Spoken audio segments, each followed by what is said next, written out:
ਸੋ ਮੋਹਾਲੀ ਵਿਖੇ ਪੰਜਾਬ 'ਚ ਆਮ ਆਦਮੀ ਪਾਰਟੀ ਦੇ ਸਹਿ in charge Raghav Chadha press conference ਕਰ ਰਹੇ ਨੇ। ਤੁਹਾਨੂੰ ਸਿੱਧਾ ਪ੍ਰੈਸ ਕਾਨਫਰੰਸ ਤੇ ਲੈ ਚੱਲਦੇ ਹਾਂ।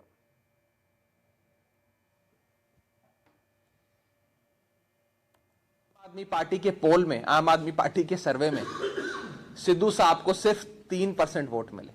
उनका असल दर्द यह है कि भगवंत मान साहब को 93.3% वोट मिले और सिद्धू साहब को सिर्फ 3% वोट मिले। यह उनका असल दर्द है। वो आज निकलकर उनकी प्रेस कॉन्फ्रेंस से आया, लेकिन उन्होंने यह प्रेस कॉन्फ्रेंस क्यों करी, यह बड़ा सवाल आज मैं खड़ा करना चाहता हूं और एक सीरियस बात आप सबसे शेयर करना चाहता हूं। सिद्धू साहब ने यह प्रेस कॉन्फ्रेंस क्यों करी आज? उनका मिशन था मुद्दा भटकाने का। आज पूरा पंजाब इल्लीगल माइनिंग रैकेट जो पंजाब में चल रहा है, जिसमें मुख्यमंत्री चरणजीत सिंह चन्नी साहब का नाम आ रहा है, उनके हलके चमकौर साहब में जिंदापुर पिंड में नजायज रेते की माइनिंग चल रही है। पूरा पंजाब आज चन्नी साहब से पूछ रहा है, क्या चन्नी साहब आप रेते की चोरी कराते हैं? क्या चन्नी साहब आप और उनके रिश्तेदार आप रेते की खनन की माइनिंग खुद करवाते हैं? आज इन्फोर्समेंट डायरेक्टरेट की रेड के बाद पूरा पंजाब चन्नी साहब से, कांग्रेस पार्टी से जवाब मांग रहा है कि अगर सूबे के मुख्यमंत्री पर खुद रेते की चोरी के आरोप लगेंगे तो सूबा आगे कैसे बढ़ेगा? सूबे की तरक्की के लिए कौन काम करेगा? क्या ये पंजाब के लोग जो ये सारे सवाल पूछ रहे हैं, उनका ध्यान भटकाने के लिए, अटेंशन डाइवर्ट करने के लिए क्या ये प्रेस कॉन्फ्रेंस आज सिद्धू साहब ने करी? प्रेस कॉन्फ्रेंस में दम तो था नहीं। प्रेस कॉन्फ्रेंस तो बेफजूल की थी। इन बेफजूल की बातें करके क्या पंजाब को माइनिंग, इलीगल सैंड माइनिंग के मुद्दे से भटकाना चाहते हैं नवजोत सिंह सिद्धू साहब? ये मेरा पहला सवाल।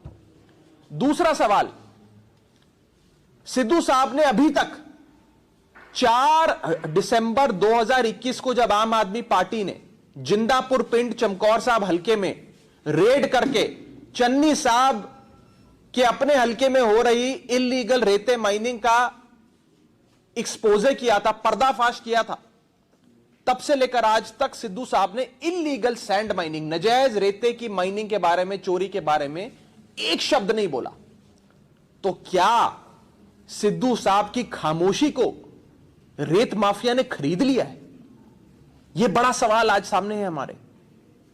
वो सिद्धू साहब जो रोज ड्रग माफिया, ट्रांसपोर्ट माफिया, रेते माफिया पे बोला करते थे, जब से चन्नी साहब का, कांग्रेस पार्टी का रेते की चोरी और इलीगल माइनिंग से नाम जुड़ा, तब से सिद्धू साहब ने इलीगल सैंड माइनिंग के बारे में बात करना बंद कर दिया। क्या सिद्धू साहब की खामोशी को खरीद लिया है सैंड माफिया ने पंजाब के? यह मैं पूछना चाहता हूं सिद्धू साहब से। मेरा तीसरा सवाल नवजोत सिंह सिद्धू साहब से, अगर एक भतीजे के घर में 10 करोड़ रुपए कैश और 54 करोड़ की एंट्रियां चन्नी साहब के भतीजे के घर से बरामद होती हैं, तो बाकी रिश्तेदारों के घरों पे रेते की चोरी का कितना पैसा पहुंचा होगा? यह मैं सिद्धू साहब से पूछना चाहता हूं। सिद्धू साहब पार्टी के प्रधान हैं, कांग्रेस पार्टी के प्रधान हैं पंजाब के। उनकी जिम्मेदारी बनती है कि आज पंजाब की आवाम के इन सवालों का जवाब दें। दूसरा, मेरा चौथा सवाल नवजोत सिंह सिद्धू साहब से, कि अभी तो चन्नी साहब 111 दिन के लिए मुख्यमंत्री थे और एक भतीजे के घर से करोड़ों रुपए की एंट्रियां और नकद कैश बरामद हुआ। अगर चन्नी साहब 5 साल मुख्यमंत्री रह जाते सिद्धू साहब, तो जरा अपना वो कैलकुलेशन करके बताना कि कितना कमा लेते। वो जो आज आप कैलकुलेशन बता रहे थे कि इतने सेकंड में इतनी कॉल आती है, वो थोड़ा 111 दिन में अगर 54 करोड़ की बैंक एंट्रियां और 10 करोड़ नकद कैश मिलता है, तो 5 साल की सरकार में एक मुख्यमंत्री या एक मुख्यमंत्री का एक भतीजा कितने पैसे कमा सकता है? यह मैं सिद्धू साहब से सीधा पूछना चाहता हूं। सिद्धू साहब, ये चौथे सवाल का भी जवाब आम आदमी पार्टी का दें। और अंत में मैं कहना चाहता हूं कि नवजोत सिंह सिद्धू साहब, जो कि एक ड्रामा क्वीन है पंजाब पॉलिटिक्स की, जिन्हें कोई सीरियसली नहीं लेता है, जो एक इनकॉम्पिटेंट पॉलिटिशियन के तौर पे साबित हुए, 15 साल सत्ता में रहते हुए जिन्होंने पंजाब के लिए कुछ नहीं किया, आज उन्होंने जिस तरीके से अनपार्लियामेंट्री लैंग्वेज का इस्तेमाल करते हुए अरविंद केजरीवाल जी के खिलाफ, आम आदमी पार्टी के लोगों के खिलाफ बयानबाजी करी है, वो निंदनीय है।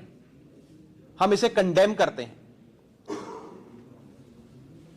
मैं उम्मीद कर रहा था कि नवजोत सिंह सिद्धू साहब, जो मेंबर ऑफ पार्लियामेंट भी रहे, पंजाब में कैबिनेट मिनिस्टर भी रहे, बड़े बड़े पदों पे रहे, कम से कम भाषा की मर्यादा, एटलीस्ट पार्लियामेंट्री लैंग्वेज इस्तेमाल करते हुए अपनी बात रखेंगे। लेकिन जो भाषा का उन्होंने इस्तेमाल किया वो उनकी फ्रस्ट्रेशन दिखाता है।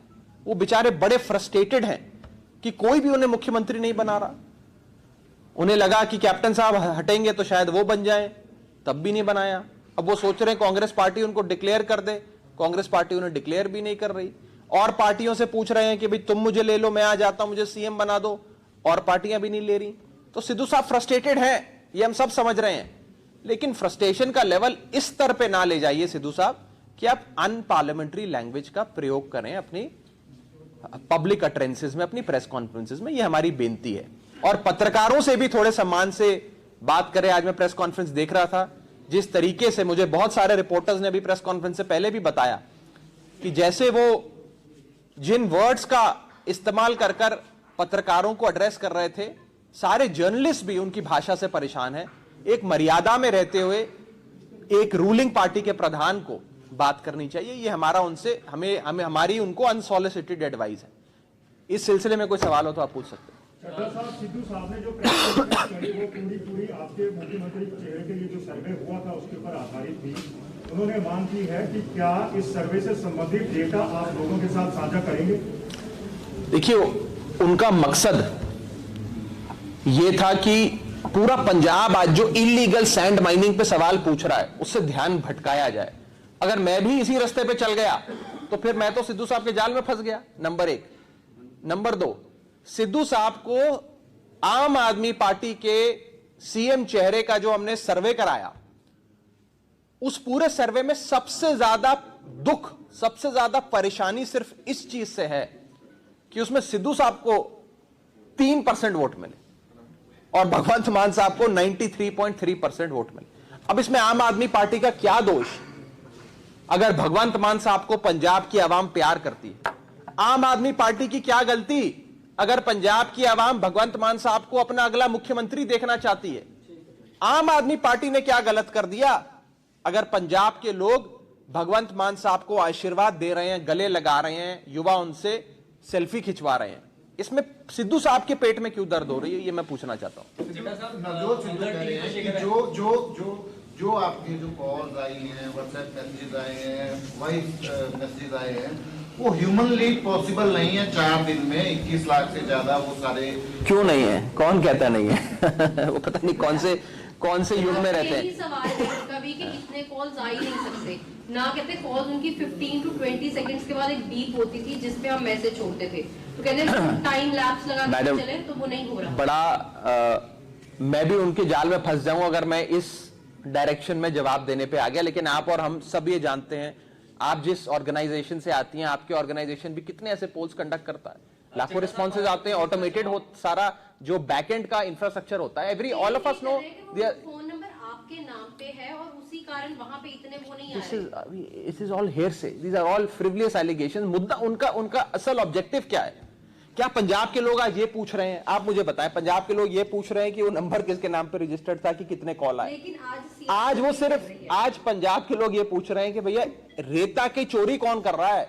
रेता माइनिंग में मुख्यमंत्री के भतीजे के घर से 10 करोड़ रुपए मिल रहे हैं, उसका कोई जवाब दे दो। सिद्धू साहब उस पर मैंने देखा, मैंने प्रेस कॉन्फ्रेंस में आप में से किसी एक शख्स ने उनसे सवाल पूछा कि भाई रेते की चोरी पे चन्नी साहब के भतीजे के घर से 10 करोड़ रुपए मिले, आपको क्या कहना है? कहते मैं उस पर कुछ नहीं बोलूंगा, मेरे से तो आम आदमी पार्टी के सीएम चेहरे पे बात करो। अरे भाई, आम आदमी पार्टी ने अपना सीएम चेहरा अनाउंस कर दिया। हमारे भगवंत मान साहब को पूरी पंजाब की जनता प्यार करती है। अब आप अपना बताओ ना, आप अपनी पार्टी का बताओ। आपके मुख्यमंत्री पे आरोप लगे रेते चोरी के, आपके मुख्यमंत्री पर आरोप लगे कि वो आम आदमी नहीं बेईमान आदमी है, उसके अपने हलके में रेते की चोरी हो रही है। तो हम आपसे सवाल पूछ रहे हैं, आप बताएं कि माननीय मुख्यमंत्री साहब पे इतने आरोप लग गए, आपको इलीगल सैंड माइनिंग पर क्या कहना है? पंजाब की जनता के लिए इलीगल सैंड माइनिंग मुद्दा है? या ये मुद्दा है कि सर्वे में सिद्धू साहब को 3% वोट क्यों मिले? अब 3% मिले तो 3% मिले, उसमें हम क्या कर सकते हैं? ਪਰ ਜੇ ਨਵਜੋਤ ਸਿੰਘ ਸਿੱਧੂ ਸਵਾਲ ਖੜੇ ਕਰ ਰਹੇ ਨੇ ਕਿ ਤੁਸੀਂ ਇੱਕ ਨੰਬਰ ਦੇ ਨਾਲ ਹੋਰ ਨੰਬਰ ਜਿਹੜੇ ਨੇ ਉਹ ਐਡ ਆਨ ਕਰਕੇ ਸੀ ਜਾਂ ਕਿਵੇਂ ਤੁਸੀਂ ਇਹ ਪੋਸੀਬਲ ਕੀਤਾ? टेक्नोलॉजी है, टेक्नोलॉजिकल सॉल्यूशंस है, इजीली होता है। ਚੱਡਾ ਸਾਹਿਬ ਉਹਨਾਂ ਦਾ ਕਹਿਣਾ ਸੀਗਾ ਕਿ ਇੱਕ ਆਰਡੀਨਰੀ ਨੰਬਰ ਹੈ, ਆਰਡੀਨਰੀ ਨੰਬਰ ਦੇ ਉੱਤੇ 5000 ਤੋਂ ਵੱਧ SMS ਜਾਂ ਫਿਰ ਕਾਲਸ ਨਹੀਂ ਅਟੈਂਡ ਹੋ ਸਕਦੀਆਂ। ਸੋ ਇਹ ਉਹਨਾਂ ਦੀ ਗੱਲ ਹੈ। ਦੂਜੀ ਗੱਲ, ਤੁਹਾਨੂੰ ਜਵਾਬ ਕਿਉਂ ਦੇਣਾ ਪਏਗਾ? ਇਸ ਲਈ ਦੇਣਾ ਪਏਗਾ, ਠੀਕ ਹੈ ਤੁਸੀਂ ਸੀਐਮ ਸਾਹਿਬ ਦਾ ਚਿਹਰਾ ਜਿਹੜਾ ਅਨਾਉਂਸ ਕਰ ਦਿੱਤਾ, ਉਹਦੇ ਵਿੱਚ ਕੋਈ ਦਿੱਕਤ ਨਹੀਂ ਹੈ। ਸੋ ਗੱਲ ਇਹ ਹੈ ਕਿ ਅਗਰ ਉਹ ਕਹਿ ਰਹੇ ਨੇ ਕਿ ਆਮ ਆਦਮੀ ਪਾर्टी ने स्कैम किया तो उसका जवाब एक बार स्कैम क्या है इसमें? स्कैम क्या है मुझे बताए ना सिद्धू साहब। स्कैम मैं बता रहा हूं। स्कैम ये है कि एक शख्स जो कहता था मैं मुद्दों की बात करता हूं, मैं राज्यसभा को लात मार कर आया क्योंकि मुझे पंजाब के साथ खड़ना है, पंजाब के लिए खड़ा हूं मैं, वो शख्स पिछले 2 महीने से चुप है जब से उसकी पार्टी के मुख्यमंत्री पर इलीगल सैंड माइनिंग के आरोप लगे। जब से इंफोर्समेंट डायरेक्टरेट की रेड हुई, 10 करोड़ रुपए और 54 करोड़ की एंट्रियां बरामद हुई, तब से वो शख्स चुप है। अब मैं मान लेता हूं कि यह सियासी कारणों से रेड हुई, मैं तो खुद कह रहा हूं, हो सकता है कि पॉलिटिकल रीजंस की वजह से चन्नी साहब के भतीजे पे रेड हुई, लेकिन 10 करोड़ रुपए तो बरामद हुए। सिद्धू साहब 10 करोड़ पे तो अपना बयान दे दो। 54 करोड़ की बैंक एंट्रियां तो मिली, सिद्धू साहब 54 करोड़ की बैंक एंट्री पे बयान दे दो। 21 लाख का सोना मिला, 12 लाख की रोलेक्स घड़ी मिली, करोड़ों रुपए के फार्म हाउस और प्रॉपर्टी के कागजात, महंगी गाड़ियों के कागजात मिले। सिद्धू साहब उस पर जवाब दे दो, उस पर नहीं बोलेंगे। 3% क्यों आया नवजोत सिंह सिद्धू को वोट, उस पर बोल रहे हैं। उनको दर्द यह है कि भगवंत मान को 93.3% वोट मिला और नवजोत सिंह सिद्धू को 3% वोट मिला। उनका असल दर्द वो है।